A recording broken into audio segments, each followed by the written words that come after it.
शब्द। तुझे भरोसा नहीं ना, तो फिर जा अपने कमरे में जाकर देख। तेरे पलंग के नीचे तुझे तेरी माँ की हड्डियां मिलेंगी। प्रभात दौड़कर अपने कमरे में जाता है और अपने पलंग के नीचे देखता है। वहां पर सचमुच एक कंकाल पड़ा हुआ था और उसके शरीर पर जो कपड़े थे वो प्रभात की माँ के थे।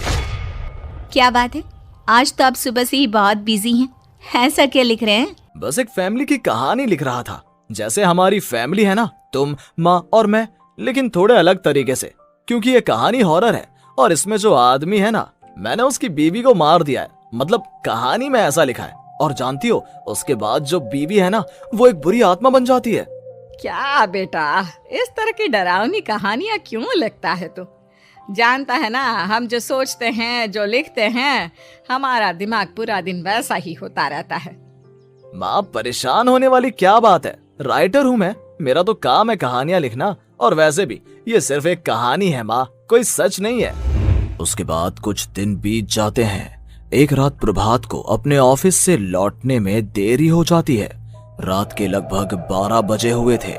प्रभात जैसे ही अपने घर पहुंचता है, उसने देखा कि उसकी पत्नी दुर्गा डाइनिंग टेबल पर उसका इंतजार कर रही है। आ गए आप? कब से आपका इंतजार कर रही थी। देखिए ना, खाना भी ठंडा हो गया है। अरे दुर्गा, आज तुमने अपने इतने लंबे लंबे बालों को खोलकर क्यों रखा है? तुम तो हमेशा अपने बाल बांध कर रखती हो। वो क्या है ना प्रभात, जब इंसान अपनी जिंदगी से मुक्त हो जाता है ना, तो उसे दूसरे सारे बंधन खोल देने चाहिए। इसलिए मैंने अपने बालों के बंधन भी खोल दिए। ये तुम किस तरह की बातें कर रही हो? तुम ठीक तो हो? मैं बिल्कुल ठीक हूँ प्रभात। अच्छा चलो खाना खाओ। वो क्या है ना दुर्गा, मुझे भूख नहीं है। ऑफिस में कुछ खा लिया था। कोई बात नहीं, मैं तुम्हारे लिए एप्पल काट देती हूँ, एप्पल खा लो। नहीं दुर्गा, मुझे नहीं खाना है, मेरा मन नहीं है यार। तभी अचानक से दुर्गा अपने हाथ में एक बड़ा सा चाकू लेकर प्रभात पर हमला कर देती है। प्रभात अपने आप को बचाने की कोशिश करता है। आज मैं तुझे नहीं छोड़ूंगी, तुझे अपने साथ लेकर जाऊंगी अपनी दुनिया में। ये क्या बोल रही हो तुम? तुम्हारा दिमाग खराब हो गया है। आखिर तुम हो कौन? दुर्गा अपनी गर्दन टेढ़ी करते हुए बोलती है। मैं दुर्गा हूँ, तुम्हारी पत्नी। ध्यान से देखो मेरी आंखों में। प्रभात बुरी तरह से डर जाता है और घबराहट में वो चाकू अपनी पत्नी के पेट में मार देता है। उसकी पत्नी की वहीं के वहीं मौत हो जाती है और उसकी चीख की आवाज सुनकर उर्मिला दौड़ते हुए बाहर आती है। ये तूने क्या किया प्रभात? तुमने अपनी पत्नी का खून कर दिया। लेकिन तू तो उसे बहुत प्यार करता था बेटा। तूने बहू को क्यों मार डाला? माँ, ये आपकी बहू नहीं थी, इसके अंदर कोई बुरी आत्मा घुसाई थी। मैं नहीं जानता ये सब कैसे हो गया, लेकिन वो मुझ पर हमला कर रही थी, मुझे मारने की कोशिश कर रही थी। माँ, मैंने कुछ नहीं किया। ये तूने क्या कर दिया बेटा? दुर्गा ने मुझे कहा था कि वो तेरी कहानी के उस कैरेक्टर की तरह एक्टिंग करके तुझे डराने की कोशिश करेगी। अरे वो तो तेरे साथ मजाक कर रही थी। हे भगवान, ये क्या हो गया? इसका मतलब दुर्गा। लेकिन माँ, मैंने जो कहानी लिखी थी उसमें भी ऐसा ही हुआ था। उस औरत ने अपने पति के साथ मजाक किया और गलती से उसके पति ने उसके पेट में चाकू मार दिया। मेरी कहानी सच कैसे हो सकती है? माँ, मुझे बहुत डर लग रहा है। अब ये सोच, दुर्गा की लाश का क्या करें हम? अगर गलती से भी ये बात बाहर फैल गई ना, तो तुझे पूरी जिंदगी जेल की सलाखों के पीछे रहना पड़ेगा। एक काम करते हैं माँ, हम घर के पीछे वाले बगीचे में उसकी लाश को दबा देते हैं। अगर कोई पूछेगा तो कह देंगे कि उर्मिला अपने मायके गई और फिर एक दिन हम भी अचानक यहाँ से कहीं दूर चले जाएंगे। कोई नहीं आएगा हमें पूछने, कोई नहीं आएगा माँ, बाद में जो होगा हम देख लेंगे। प्रभात अपनी माँ उर्मिला की मदद से दुर्गा की लाश को अपने घर के बगीचे में गाड़ देता है। कुछ दिन तो ऐसे ही बीत जाते हैं, लेकिन एक दिन अचानक रसोई से आ रही कुछ आवाजें सुनकर प्रभात की नींद खुलती है। प्रभात ने देखा कि वहां पर एक लंबे बालों वाली औरत दूसरी तरफ चेहरा करके खड़ी हुई थी। कौन है? कौन है वहां पर? अरे कौन हो तुम? मैं दुर्गा हूँ प्रभात। क्या हुआ, मुझसे इस तरह के सवाल क्यों कर रहे हो तुम? तुम दुर्गा नहीं हो सकती। दुर्गा तो प्रभात, मैं तुम्हारी पत्नी हूँ, तुम मुझे कैसे भूल सकते हो? 4 दिन के लिए मायके क्या चली गई, तुम तो मुझे भूल ही गए। अब अगली बार ना मैं कहीं नहीं जाऊंगी। पता चला तुमने तो मुझे पहचानने से ही इनकार कर दिया। नहीं, तुम दुर्गा नहीं हो सकती। तुम दुर्गा हो ही नहीं सकती। मैं जानता हूँ ये सब क्या हो रहा है। मैंने अपनी कहानी में लिखा था कि उस आदमी की पत्नी की मौत के बाद एक बुरी आत्मा उसका रूप लेकर उसके घर में आ जाती है। तुम वही हो ना? और अचानक से खूबसूरत दुर्गा का चेहरा काला पड़ जाता है। उसकी आंखें लाल हो जाती हैं और पूरे शरीर पर बाल, लंबे नुकीले नाखून, उसके दोनों पैर उल्टे हो जाते हैं और बेहद डरावनी आवाज में वो चिल्लाकर कहती है, बुरी आत्मा, मेरा खून करके मुझे अपने ही घर में गाड़ कर तू मुझे बुरी आत्मा कह रहा है? मैं तुझे छोड़ूंगी नहीं। और अचानक से प्रभात के घर में बेहद डरावनी आवाजें गूंजने लगती हैं। घर में चारों तरफ बहुत सारी बुरी आत्माएं नजर आने लगती हैं। प्रभात घबरा कर अपनी माँ को आवाज देता है, माँ कहाँ है आप? जल्दी आइए माँ, देखिए ना ये सब क्या हो रहा है। प्रभात ने देखा कि अचानक से उसकी माँ कमरे से दौड़ कर आती है। क्या हुआ प्रभात? और ये लोग कौन है?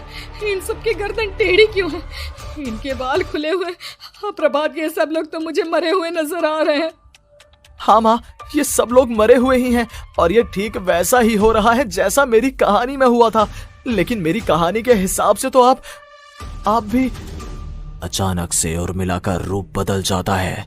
वो भी एक डरावने साए की तरह बन जाती है और बेहद डरावनी आवाज में चिल्ला चिल्ला कर कहती है, मर गई तेरी माँ। जानता है, कल रात जब तू सो रहा था ना, तो मैंने उसके शरीर का सारा खून पी लिया। अब बस हड्डियां बची है उसके शरीर में। नहीं, ऐसा नहीं हो सकता। ऐसा बिल्कुल नहीं हो सकता। मेरी माँ नहीं मर सकती। तुझे भरोसा नहीं ना? तो फिर जा, अपने कमरे में जाकर देख। तेरे पलंग के नीचे तुझे तेरी माँ की हड्डियां मिलेंगी। प्रभात दौड़कर अपने कमरे में जाता है और अपने पलंग के नीचे देखता है। वहां पर सचमुच एक कंकाल पड़ा हुआ था और उसके शरीर पर जो कपड़े थे वो प्रभात की माँ के थे। माँ, अब मुझे कुछ करना पड़ेगा। लेकिन मेरी कहानी में लिखा था कि माँ की मौत मेरे हाथों से होगी, पर माँ तो पहले ही मर चुकी है और वो बुरी आत्मा मुझे भी मार देगी। नहीं, इससे पहले कि वो मुझे कुछ करे, मुझे उसका काम खत्म करना होगा। प्रभात अपने हाथ में बड़ा सा चाकू लेकर उस बुरी आत्मा पर हमला कर देता है जिसने प्रभात की माँ का रूप लिया हुआ था, और अगले ही पल वो नीचे गिर जाती है और उसके शरीर से खून बहने लगता है। ऐसा नहीं हो सकता। एक बुरी आत्मा के शरीर में तो खून होता ही नहीं है। तो क्या सच में मैंने अपनी माँ को मार दिया?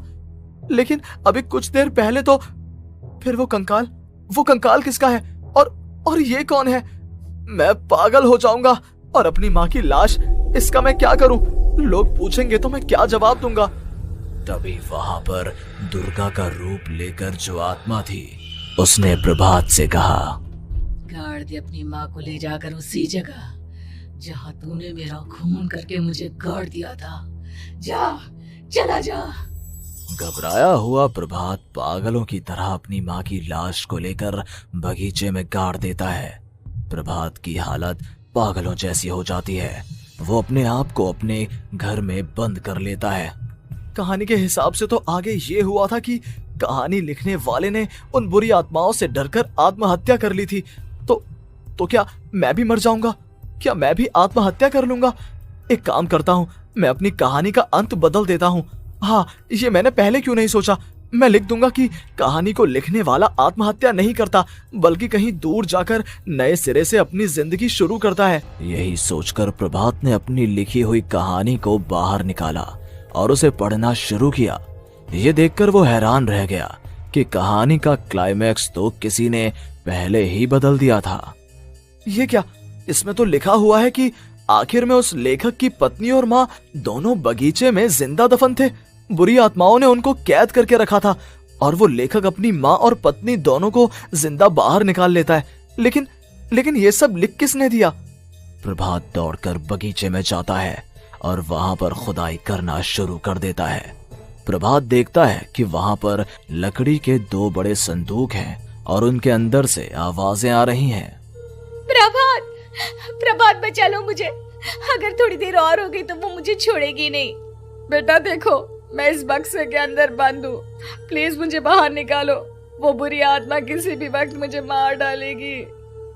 प्रभात वो दोनों बक्से बाहर निकालता है और अपनी पत्नी और माँ दोनों को आजाद करवा लेता है।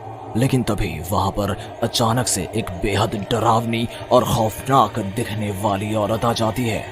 तुझे क्या लगा था इतनी आसानी से अपनी पत्नी और माँ को बचा लेगा? बस 5 मिनट और उसके बाद अमावस का चांद आसमान में आने ही वाला है। लेकिन तूने इन दोनों को बाहर निकाल लिया, अब तुझे मरना होगा। नहीं, मैं जानता हूँ मैं नहीं मरूंगा, और अब आगे क्या करना है ये भी मुझे पता है। प्रभात, ये बहुत खतरनाक है, हमें मार डालेगी। प्रभात चलो यहाँ से। नहीं दुर्गा, अब मुझे अच्छी तरह से पता चल चुका है कि इस बुरी आत्मा से हम कैसे पीछा छुड़वा सकते हैं। और इतना कहकर प्रभात अपने हाथ में पकड़ी हुई सिंदूर की थैली उस बुरी आत्मा के ऊपर उछाल देता है। कुछ ही देर में वो जमीन पर गिरकर राख में बदल जाती है। ये सब क्या हो रहा था बेटा? ये सब तुम्हारी लिखी हुई इस कहानी की वजह से हुआ है ना? नहीं माँ, पहले मुझे भी ऐसा ही लगा, लेकिन बाद में पता चला कि बरसों पहले हमारे इस बगीचे की जमीन के अंदर किसी को जिंदा गाड़ दिया गया था और बस उसी औरत की आत्मा हमें परेशान कर रही थी।